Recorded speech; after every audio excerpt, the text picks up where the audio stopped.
aja ya bah ya yang mau kita lapor. Kata abah kan lapor ya bah, lapor nggak nih bah? Kalau negeri ini nggak ada polisi, gimana? Negeri ini nggak ada polisi, nggak ada masalah. Emangnya kalau nggak ada polisi terus negeri ini bubar, chaos, rusuh, nggak juga. Masih ada angkatan laut, angkatan darat, satpol pp, hansip, ormas dan kelompok-kelompok masyarakat lain yang masih peduli terhadap negeri ini. Itu semua bisa dikelola oleh negara. Tidak harus bergantung pada polisi. Buat apa pula ada institusi kepolisian mulai atas sampai bawah? Kalau ternyata para oknum itu hanya mencari keuntungan pribadi di balik pasal-pasal. Berapa banyak korban dari masyarakat biasa yang nggak tahu hukum kemudian terjerat masalah, kemudian dia harus jual ini jual itu supaya mereka bisa terbebas dari perkara-perkara itu. Udah lah, ini ibarat komputer atau HP, reset saja nggak ada masalah. Atur ulang. Ini akan selesai sampai nanti bah, pelantikan bah. 2M bagi-bagilah. Sekaligus. Karena polisi itu sekarang paling busuk.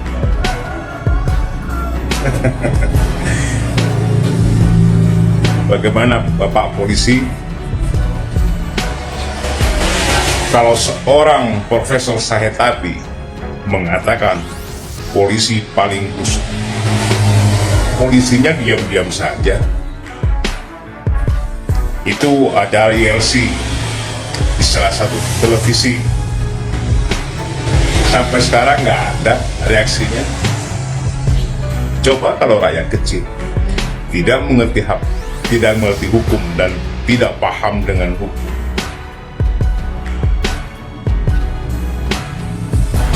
tidak lama, tidak sampai 24 jam sudah dicomot sama polisi. Dan terus dia kalau belanja kalau apa bagaimana dong? Kalau misalkan belanja beli apa? Oh, anak perempuannya. Jadi dibilang terus. Terus nanti syukuran pengajian rencananya tanggal apa? Tanggal 25 ya?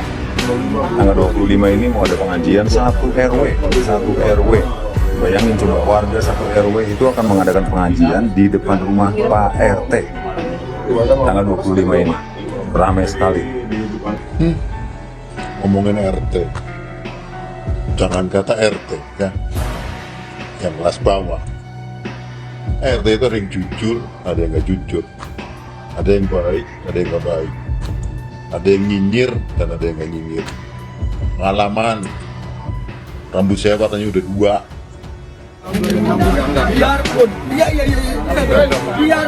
Biarpun penanganan ini bukan di sini, tapi lokus kejadiannya ini di sini. Sedikitnya Bapak harus bisa memahami. Dia meninggalkan kampung halamannya, dia pergi ke kampung. Coba guys, kalian dengerin dengan seksama video yang saya setik ini. Kalian dengerin dulu sampai selesai Bapak polisi itu ngomong apa, terus kalian tinggalkan komentar di video TikTok saya. Ini bener-bener drama Indosiar ya guys. Nggak tahu endingnya kayak apa. Ada baygon gak sih? Ada baygon gak sih? Liur, aing liur. Ya, liur. Bener, aing liur. Untung aing di Singapura guys. Untung aing di Singapura lain di Indonesia.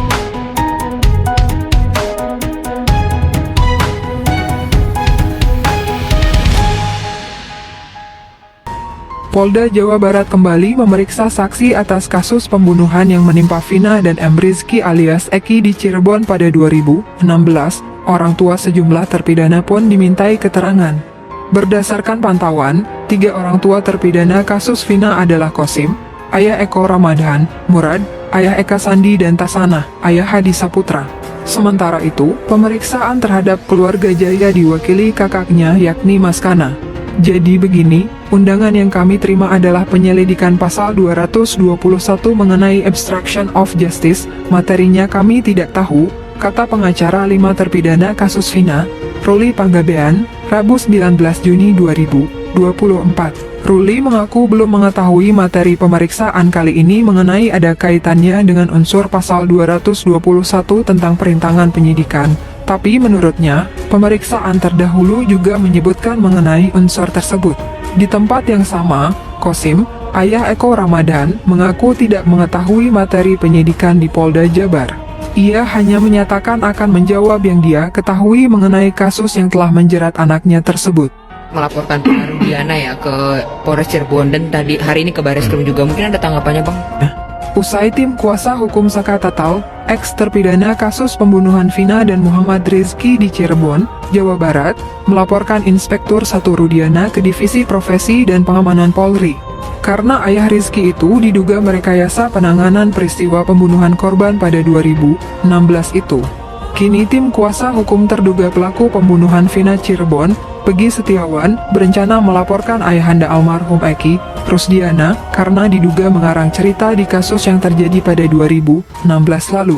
Kenapa kami berencana melaporkan Rudiana? Karena alur cerita peristiwa pidana yang dibuat oleh polisi, kemudian dipakai oleh jaksa untuk membuat dakwaan itu asalnya dari laporan Rudiana. Ungkap salah satu kuasa hukum Peggy, Muhtar Effendi. Muhtar menerangkan, pada 31 Agustus 2016 atau 3 hari setelah kematian Eki dan Vina, Rusdiana menangkap 8 orang yang saat ini sudah diadili.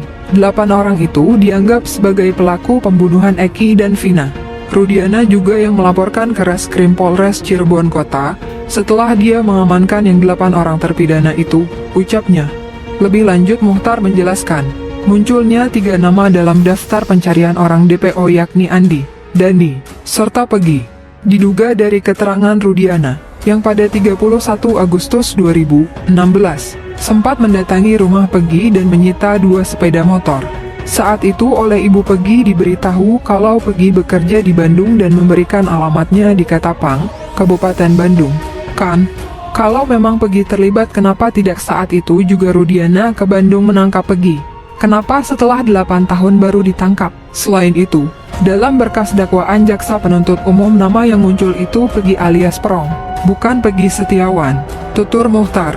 Dalam dakwaan JPU itu, kata Muhtar, terdapat nama Peggy alias Perong, Andi, dan Dani. Namun, tidak ada nama Peggy Setiawan. Dari seluruh saksi fakta di persidangan, tidak satupun yang menyebut Peggy Setiawan. Muhtar pun menduga bahwa ditangkapnya Peggy oleh polisi bermula dari keterangan Rudiana dalam kasus yang terjadi 8 tahun lalu di Cirebon. Jadi, laporannya terkait laporan bohong, palsu yang dibuat Rudiana. Karena dari laporan itu kan akhirnya Peggy Setiawan yang tidak tahu apa-apa harus mendekam di penjara. Awalnya dari cerita Rudiana, tegasnya. Sementara itu, tim kuasa hukum 6 terpidana kasus pembunuhan Vina dan Eki di Cirebon pada 2016 mendatangi kantor Direktur Jenderal Pemasyarakatan, Dirjen Pas, Kementerian Hukum dan Hak Asasi Manusia, Kemenkumham, Rabu 19 Juni 2024. Kedatangannya untuk mempertanyakan alasan penghalangan kuasa hukum menemui terpidana oleh pihak lapas.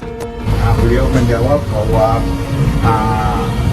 Dirjen Pas akan mengakomodir, ya. Dalam waktu dekat ini juga akan memberikan sikap apa yang menjadi keberatan kita, ya.